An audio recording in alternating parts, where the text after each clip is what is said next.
We're going straight in. There we go. There you go. Hi.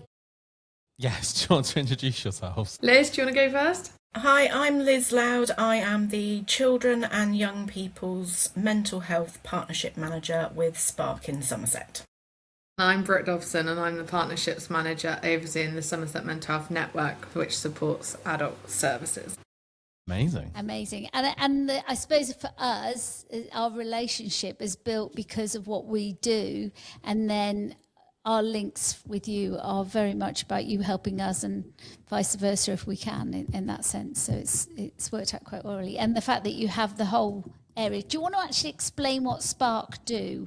Because I think most people have heard of you, but haven't got a clue what you get up to, apart from sitting in your coal bunker, pretending it's a library.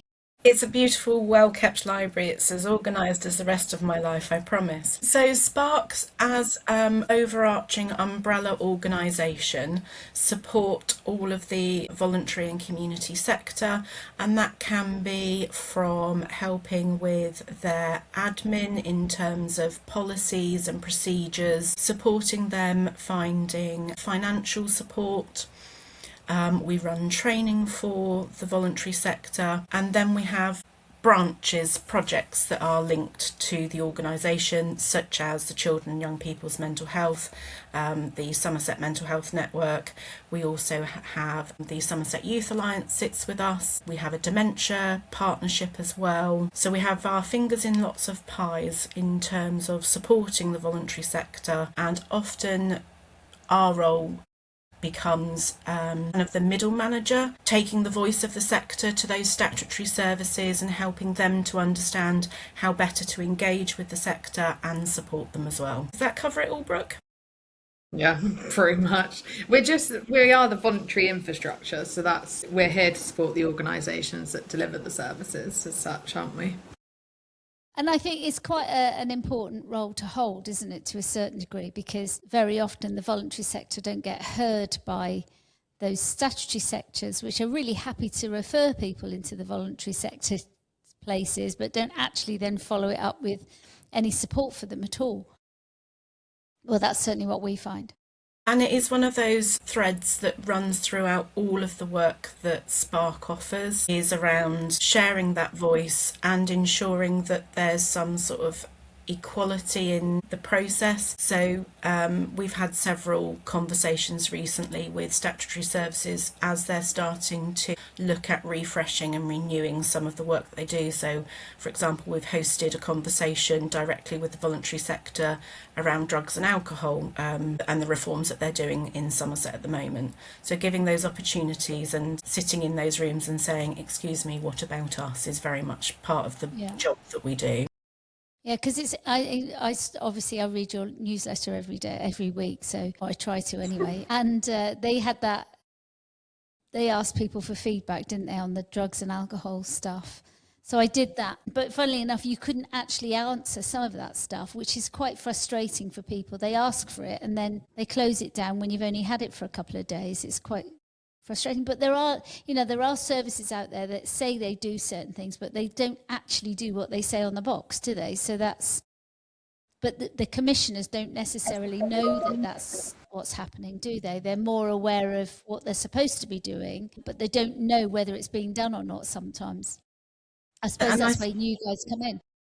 Yeah, we try and advocate for all of the organisations that we're in touch with and help the statutory service understand better the positions that we're in and the support that we can offer and provide.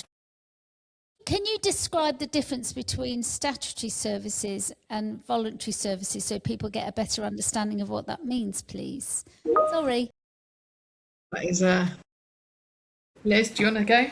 I thought you were going to leave that one to me, Brooke. Thank you. So our statutory services we would consider as the NHS, Somerset County Council, those local authority level pieces of work. But statutory organisations also commission some of the voluntary sector as well. So that would then come under the statutory services. So for example, you might have Young Somerset who are commissioned, you might have SASP who are commissioned, Barnardo's are commissioned in Somerset to provide a service on behalf of the statutory organisations. The voluntary sector don't see a slice of that statutory money necessarily. So the voluntary organisations will be groups that have set up often because something has happened within somebody's personal life that's made them passionate about mental health and well-being, for argument's sake, and they go out and they fundraise, they do that legwork, they sit deep within our local communities, have huge level of passion, and they go out and they fundraise, they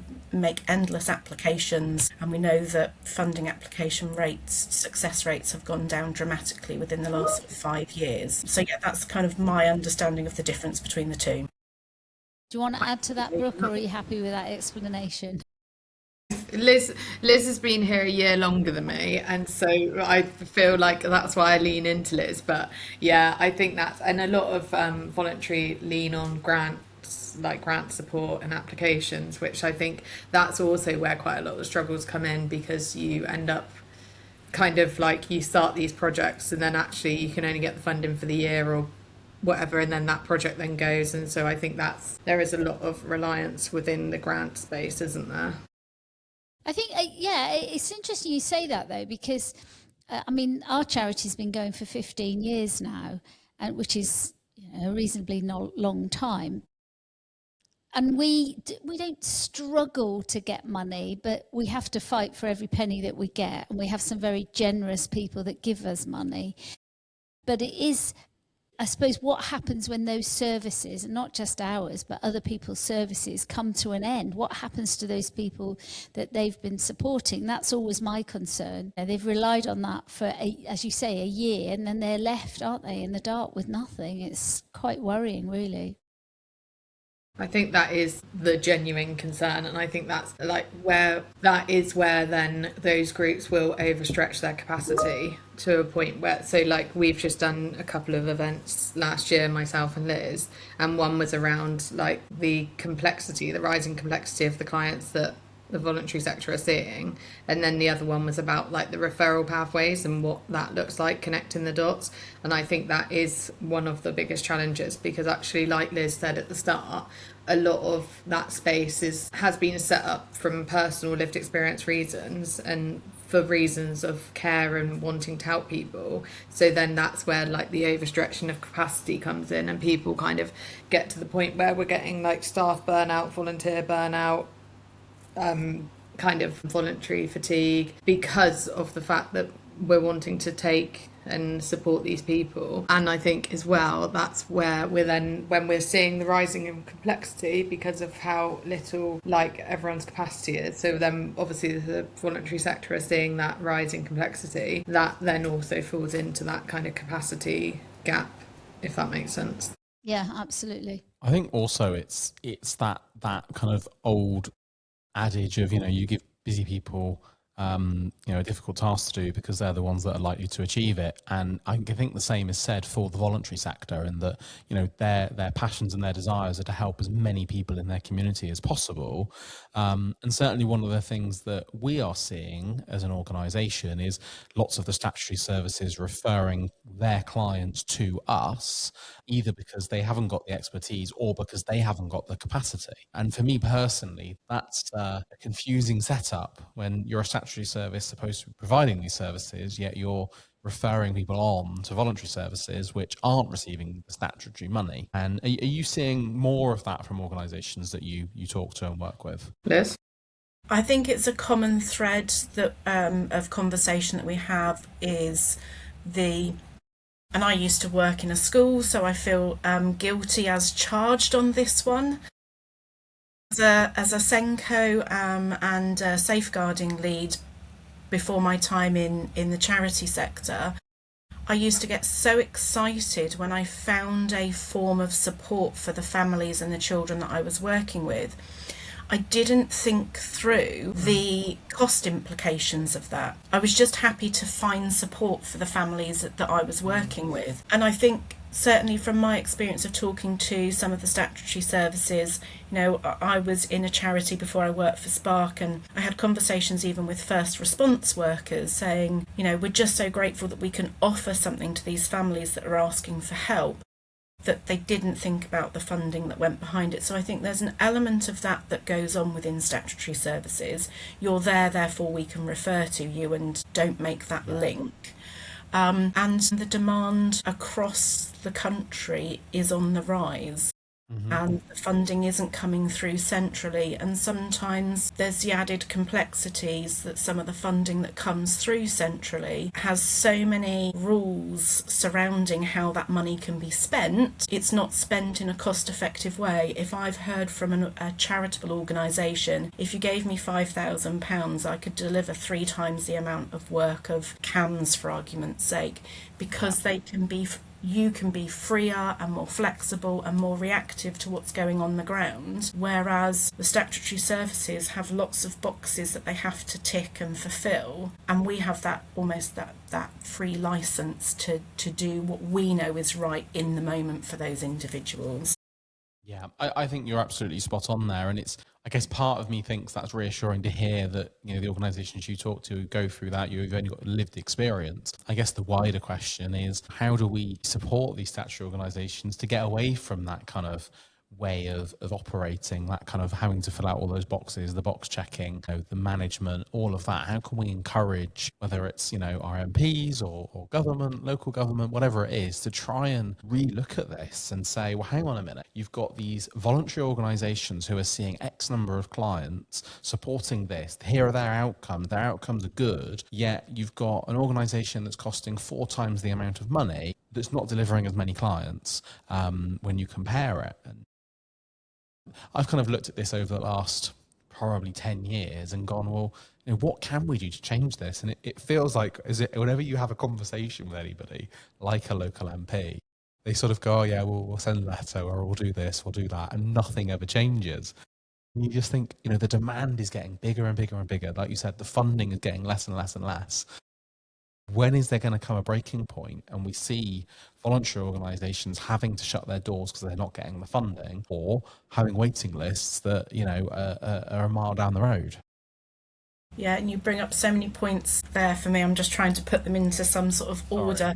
So no, it's lovely. Literally this morning, Brooke and I were in a meeting about the NHS 10-year plan, and specifically around the hospital to community element of it. And there was a lovely lady on that meeting this morning and said, 20 years ago I was having this conversation about don't just refer out to us, and it feels like it's not moved on. So you've kind of triggered a moment there for me, that we just have to keep repeating our message, don't we? Yeah.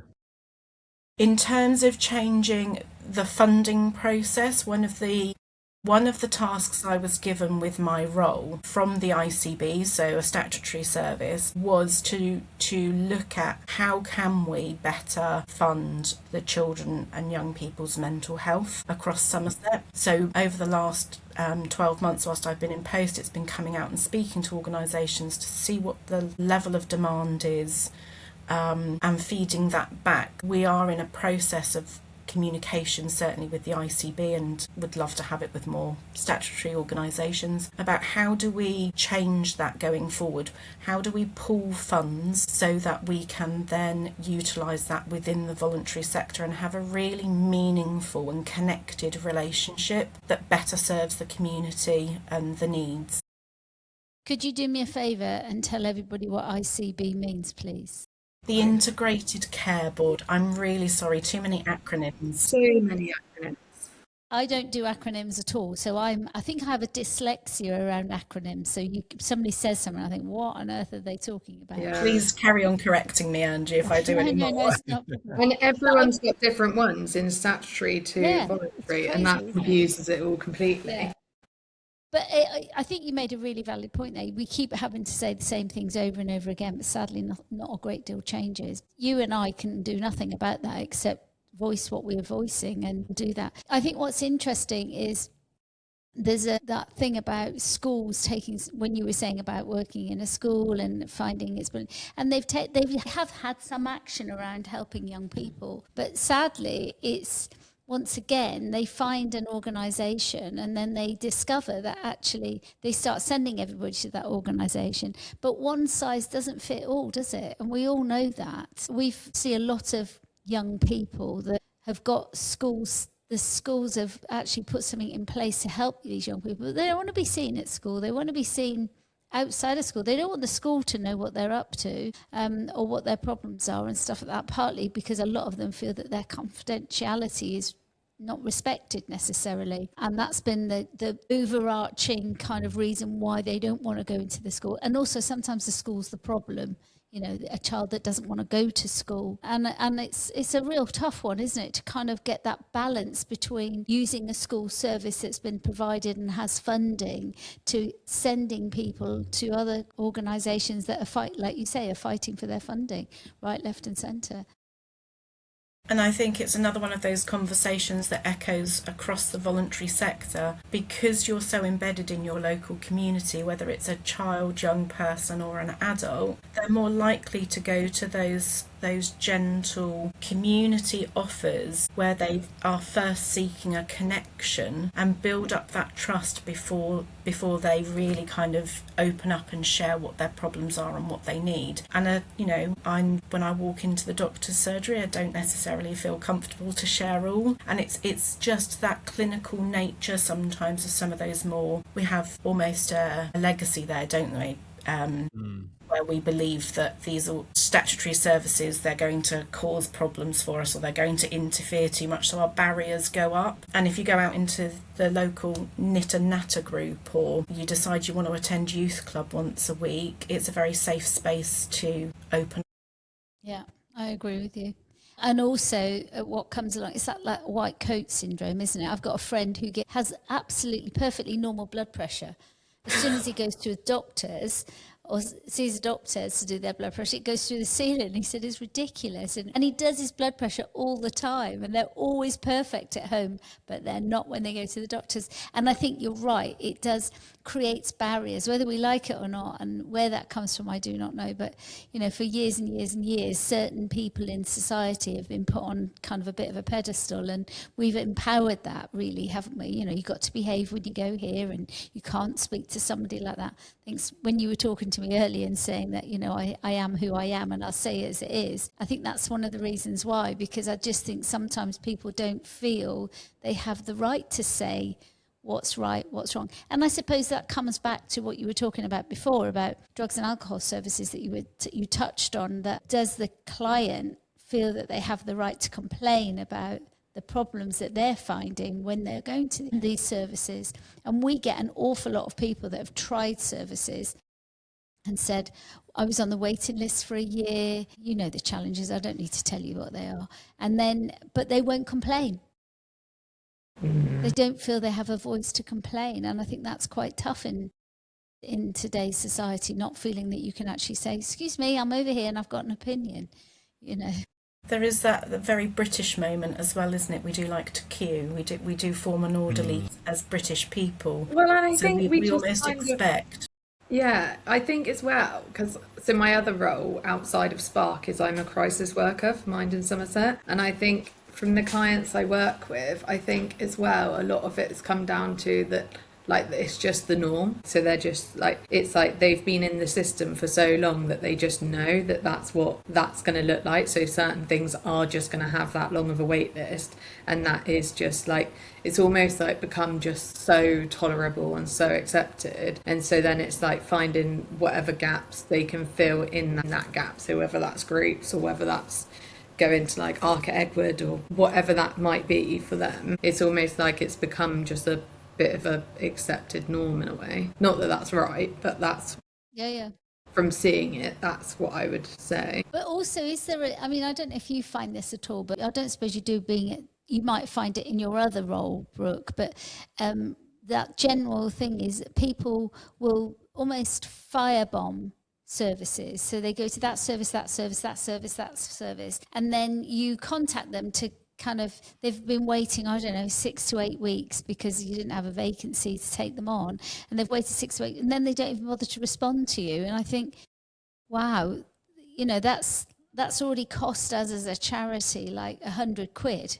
when somebody doesn't just answer the email, or they booked an appointment and don't bother to turn up, or all of that. And that we've got to raise that £100. It's not like it doesn't just come and sit on our pockets and there you go, it's lined the bank. And I think sometimes there is that bit where perhaps as professionals, we're not necessarily bounded. We are very bounded in the charity.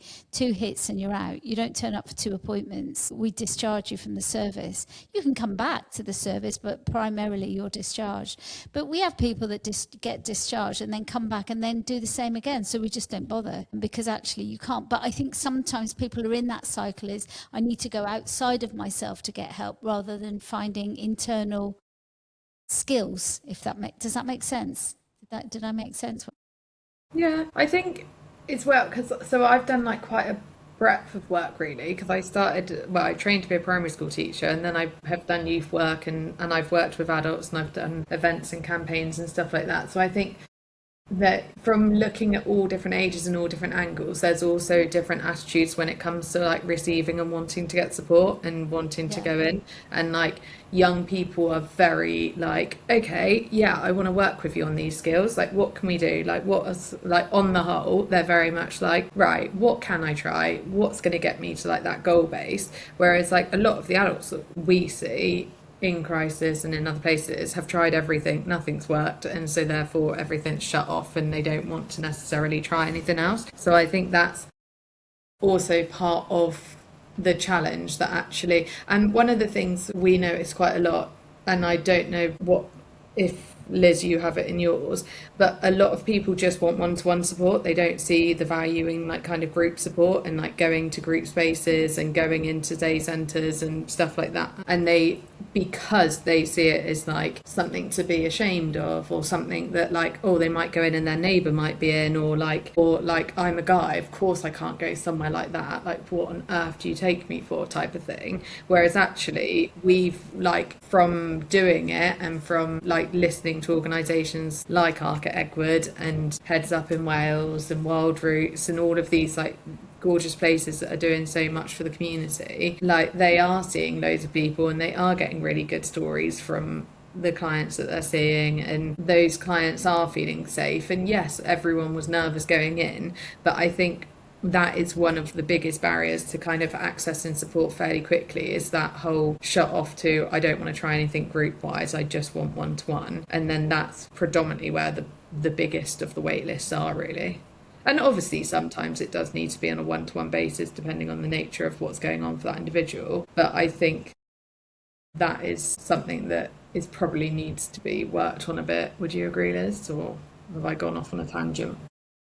No, absolutely. I think there's several layers there, isn't there? So the first thing is feeling brave enough to reach out and request support is a big step in itself. Yeah.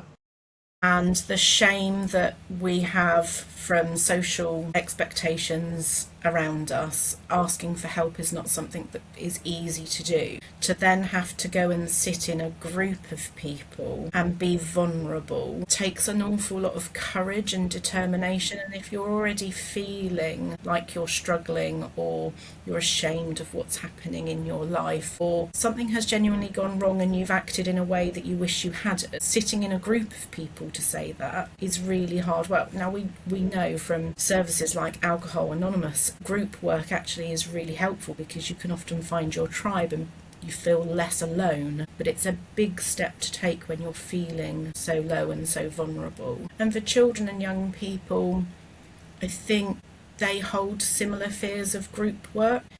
Can I bring a friend is always a question. Even for after school clubs, starting a club on your own with a group of strangers is a big deal. Taking a friend makes it that little bit easier. And I think that's why community work probably has less barriers to it, because immediately you're likely to have a friend that you can take with you, someone to support you into that process, whether they stay with you for all of it or not.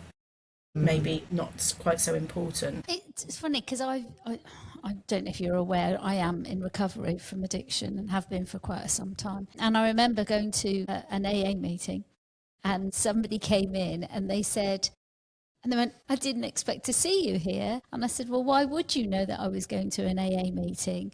And they said, oh my gosh, I don't know how I feel now. I know somebody. And I went, yes, but I'm here too. Do you know what I'm saying? And it is that bit that actually we're both here. Nobody else knows we're here.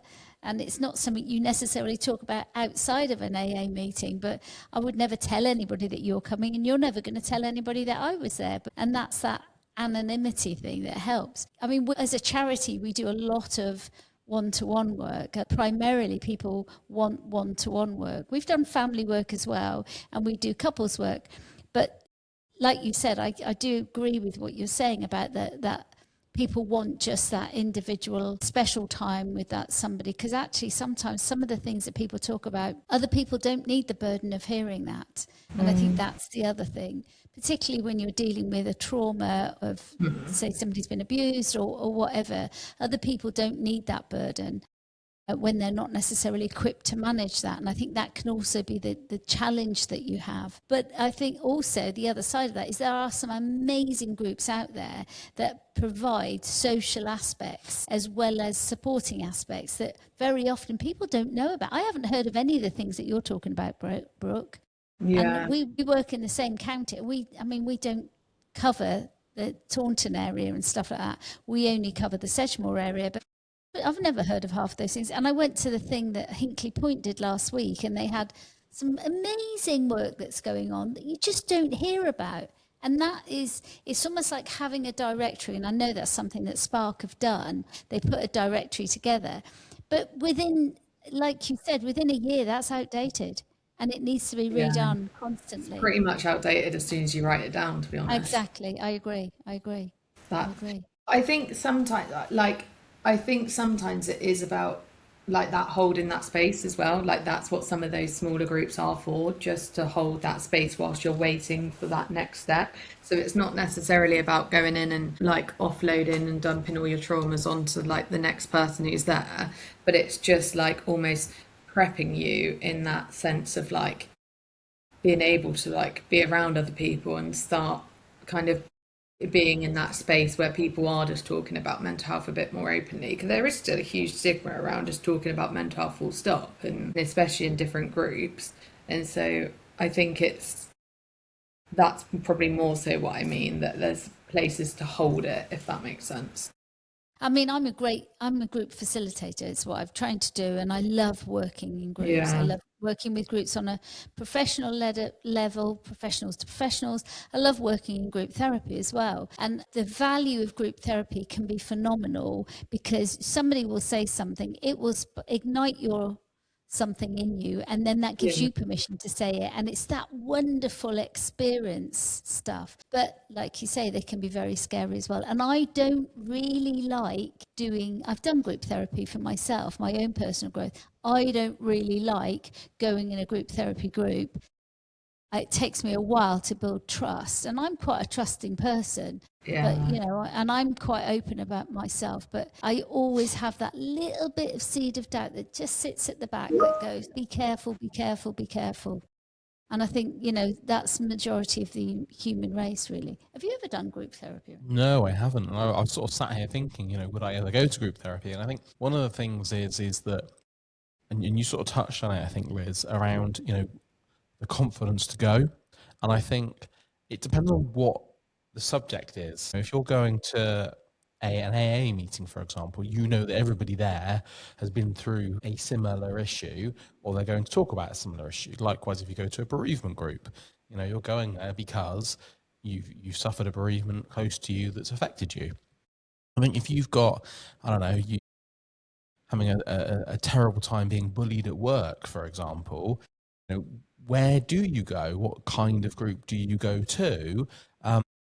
Because a sort of a generic group might be a bit more daunting, because you don't want to be sat next to somebody who's there to talk about, I don't know, I can't think of an example right now, but different things. It might be more difficult. I don't know. It's an interesting thought. I also, I mean, I know, I don't know if you ladies know that. Obviously, I've been grieving quite seriously for the last little while, and I would not go to a bereavement group. I just couldn't. I needed the space to do, I need that space to do it on my own. I'm not ready.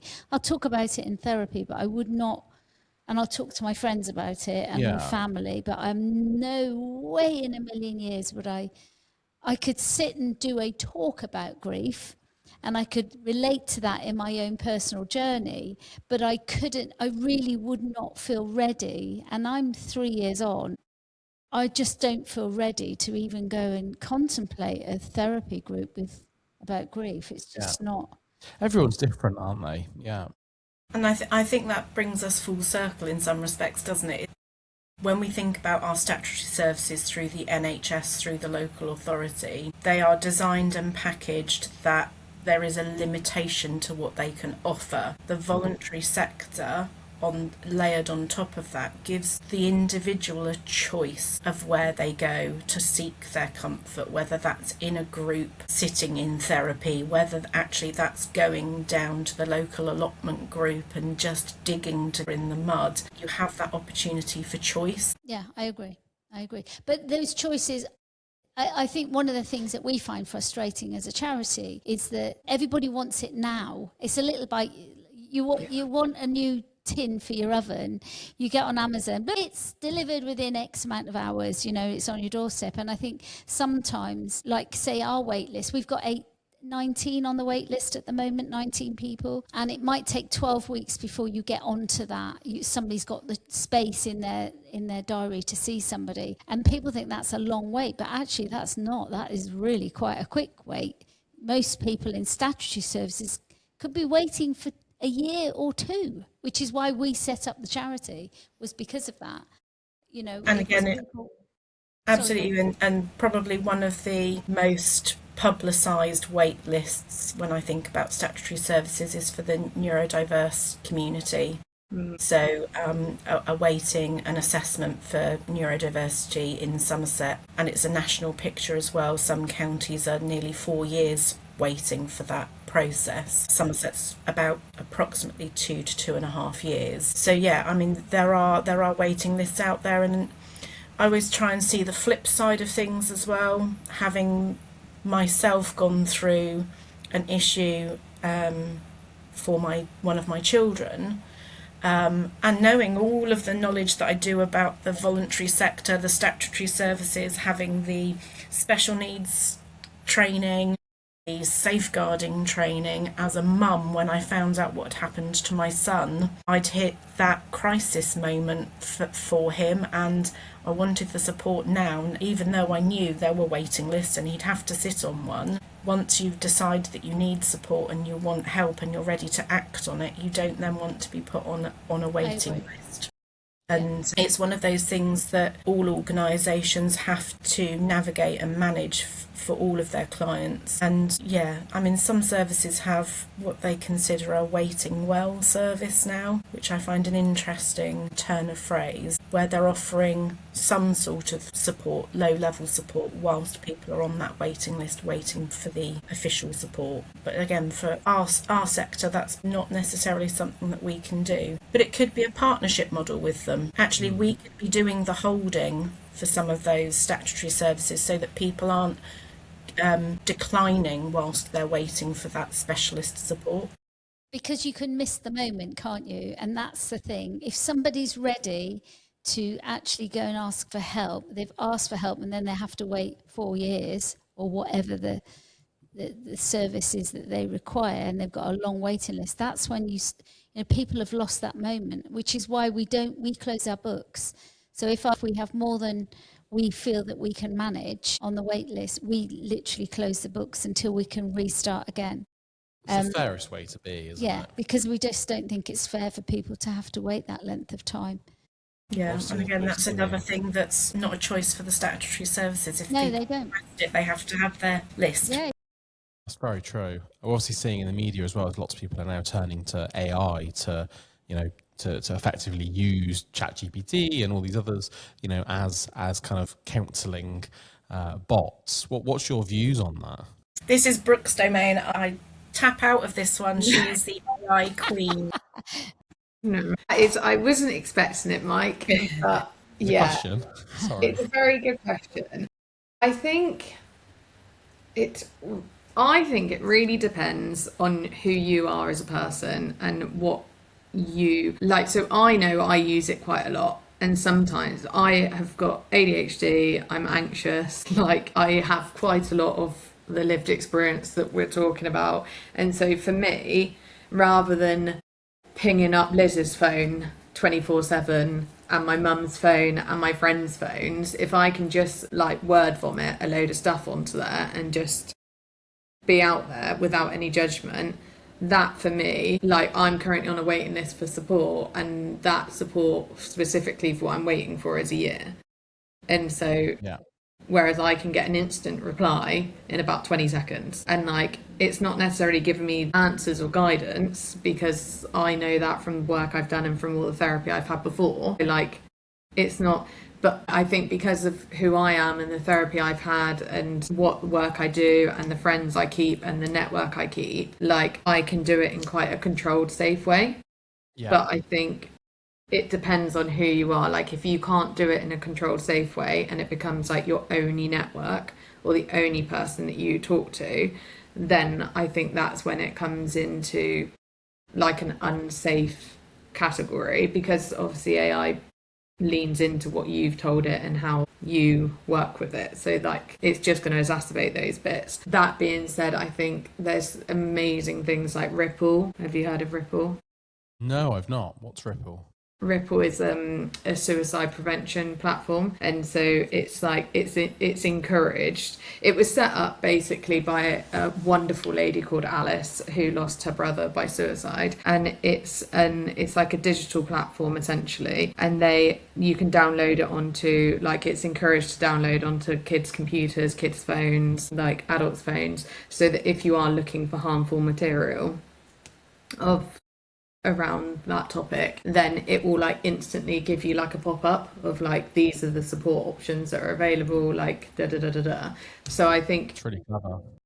Yeah, it's insanely clever. Like they've saved countless lives from it. So it's amazing how it works, and that like tunes into that part. I think I knew that was kind of coming at some point, but it's a tricky one. It's a really, really tricky one, because like I remember, like when I was doing my youth work, we used to have like a work phone, and I remember saying to the kids, like, it doesn't, like, just message that phone. Like I won't reply at like 2 o'clock in the morning, but if you want a message, like at some point I'll read it, and then like, and that was used so much. And then I suddenly think, God, like there was times where I used to message Shout and I wouldn't get a reply for about 6 hours. And so actually now you can get one in 20 seconds. And I'm not saying it's definitely something to do or to use, but I just think, but then on the flip side of that, I've spoken to counsellors recently who are really struggling with even getting clients because of things like BetterHelp, the counselling platform, AI and stuff like that. And so then in that sense, like we're losing quite an amazing group of people that have been trained specifically to do different types, and then they're not able to see as many. So yeah, that is my very fluffy non-rehearsed answer.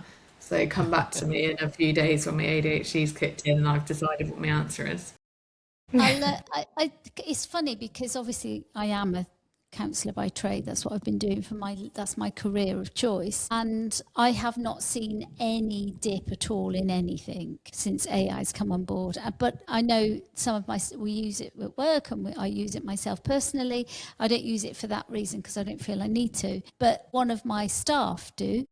They use it because sometimes they say their thinking's a bit wonky and they just want some clarity, which is, it helps them to give them some clarity, and they make suggestions and stuff like that. I don't think it will ever replace that human side of counselling. I think it will for some, and I think some at this moment in time it's a little bit of a novelty for some people, but eventually that personal relationships, the human relationships kind of win, because people want that human contact. I think it has certainly a really positive place for people, but especially for people, I agree with people who've got an experience and have a process and understand what their rights and wrongs are, not what mine are or yours are, but they can feel that they've been empowered to make a decision instead of being told what to do, and have that insight to be able to make that decision.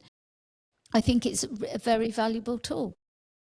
And I think especially if you're someone though who is an overthinker or who catastrophizes, because it like that is something that like actually can annoy a lot of people close to you when you're going, yeah, but what about if this is the worst case scenario, and what about if this happens, and da da da, and they're like, I've already spoken to you about that 20 times and it's not happened. And so then rather than annoying everyone around you, it's a way. And there are skills that you can say to it, stuff like it's 3 o'clock in the morning, I can't sleep, can you just give me some tips? And like, so it can do bits like that. So I don't know, I think it's all on the individual, I think, and all on age, and yeah. But I think if you're asking it what you should do all the time, then you're basically effectively asking your knowledge, because it's your chat, it's your whatever chat box you're on, whichever AI you're on. This is what falls into what I do so many with clients, which you probably also do. But when we're working with people, it's like, what would you tell your best friend to do? Like, yeah. What would you tell your mum to do? Yeah. And that's what it almost reminds you to do, because because we're all great at giving advice. Like, probably all of us in here think we're the best advice givers in that sense. But then as soon as we go to give it to ourselves, we're like, no, sorry, that makes no sense. And so like, I think it's like that. It just almost reminds you. It's like a gentle reminder. It's like giving your own speech back to you. And then you're like, that's a great idea. And then it's like, yeah, you put it in 10 days ago. And I think ultimately that's what therapy is about working on your own ideas. It's certainly not giving advice to people. And I think that's the difference between, like you say, when you've put that suggestion into your own AI person, whatever you want to call it, it's feeding back what you've already said to yourself. And I think there's a real value in that. And actually, that's what therapy is about. It's about feeding back what that person is saying to themselves, and actually saying, well, you've got all the answers, but why are you not instigating those answers? And that's the specialist part of being human, whereas an AI may mention that to you, but they may not mention that to you. Yeah. It's definitely an interesting one. And I think that obviously the challenge is it changes daily. And it is so fast pacing, it's so fast moving. So like by the time this episode goes out, what we've just said will probably be slightly outdated with what is like happening with it. So yeah. So I think it's one of them ones where like we're not really ever going to get on top of it in that sense. But it's, yeah, I don't know. It is a different old world, that's for sure. I think it's a very exciting world. That's right. I have a really simple layman's approach to this AI world, which I am been introduced to by Brooke more than anyone else. And I'm sat in my office now and I'm looking. It makes me think about books. So we had this massive fear that when technology arrived and you could listen to books on audio and you could have a pad and download your books onto your Apple iPad or whatever material you may want to, the books would disappear forever. But actually they're still going, they're still selling, and there's a lot of them behind you. Those ones aren't real, but the ones but it just brings me back to that actually there's a place for everything, and AI is a tool in your toolbox for absolutely life. It's not the one and only. You can't build a house with a hammer. You need more than one tool, and I think that's the same for our mental health and well-being. I agree. I think you're absolutely right. You're completely right there. If you weren't doing this job, what would you two be doing? I just thought of that question. I think I want to go back to youth work. I think I think that was where my strengths lie, and I miss working with like young people and the attitudes you get from them. I like being told that I'm lame and super uncool by some child that thinks they're better than me. I get that every week from my grandchildren. Yeah, they're like, I'm like, sorry, I thought I was quite trendy until you've just told me that. Liz, what would you do? It's a really tough question.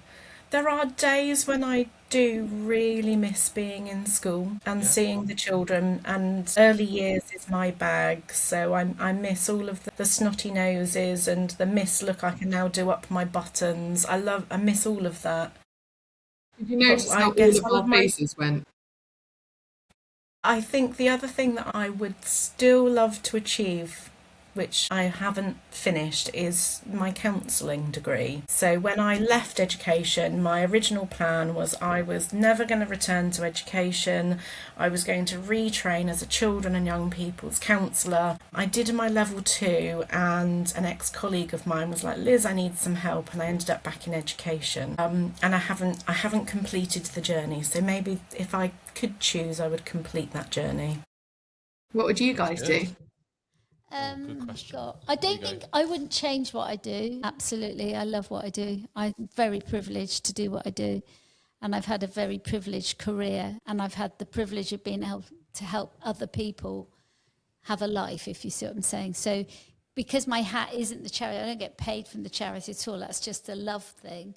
But certainly in my work in acute mental health and also in addiction, I've had that wonderful opportunity to meet people, and yeah, I wouldn't change it for nothing at all. I did think I'd like to be a florist, but they do things really in cold weather, and I don't do things cold because I'm always cold. And I would like to, when I was a kid, I wanted to be a hairdresser, but I'm lazy when it comes to hair. So I don't know if it'd have kept me up my boat floating, if you see what I'm saying. Over to you, Michael. I love what I do as well, to be fair, but I think if I had a choice, I probably would have liked to have been a lawyer or a barrister, but sadly I'm not clever enough. Oh, you are clever enough.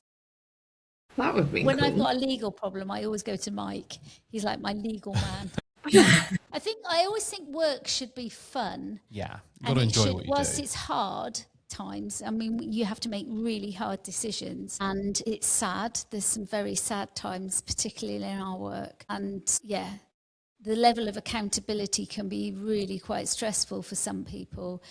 I'm not a particularly stressy person, so I think I can handle that reasonably well. But I do think we are in such privileged positions when you're helping other people.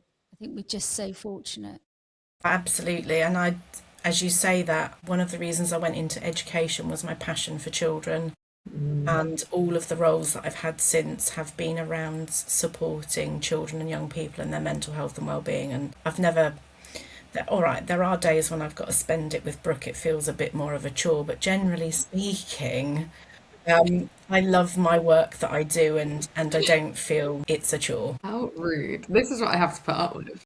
Yeah, it is rude. I agree with you there. It's funny because we're sat here and we're looking out into my garden, and my grandson was sick on Tuesday night. He ate too much at a party and it made him sick. And he's not allowed to go to school for 48 hours. And he keeps walking backwards and forwards out on the patio. My husband's out there looking after him, but it's quite super. So when you think about, I mean, I could not be a primary school teacher under any circumstances, partly because I'm a little bit laid back and I just let them get on with it and probably never teach them anything at all. And the other part is I do not like snot on other people. I hate anything body fluids off other people. So I could never do that. And I admire people that do it. I was very, very lucky in my teaching career. When I very first started, I had an amazing teaching assistant who was very anxious about a lot of things, but we gelled perfectly. I was the one, bearing in mind it was 4 and 5-year-olds, I was okay with snot and poo. She always picked up anything vomit related. We just tag teamed around. Lovely. There's an insight. I'm glad I'm married to Dave because he does all of that and I don't have to do it. Okay, we've done 53 minutes actually, which is quite long. And I think you're probably both thinking, oh, but when it's going to be over? It's over. So is there anything you'd like to say to anybody that you feel that you haven't said? Thank you for having us. Thanks for having us. We'll get you back on again soon. Yeah, we will, definitely, for sure. It was nice. It took us a while to get it organised, but I'm glad we've organised and it's really been lovely. Thank you, ladies. I really appreciate it. No, You're very thank welcome. you. Thank you. It's been so interesting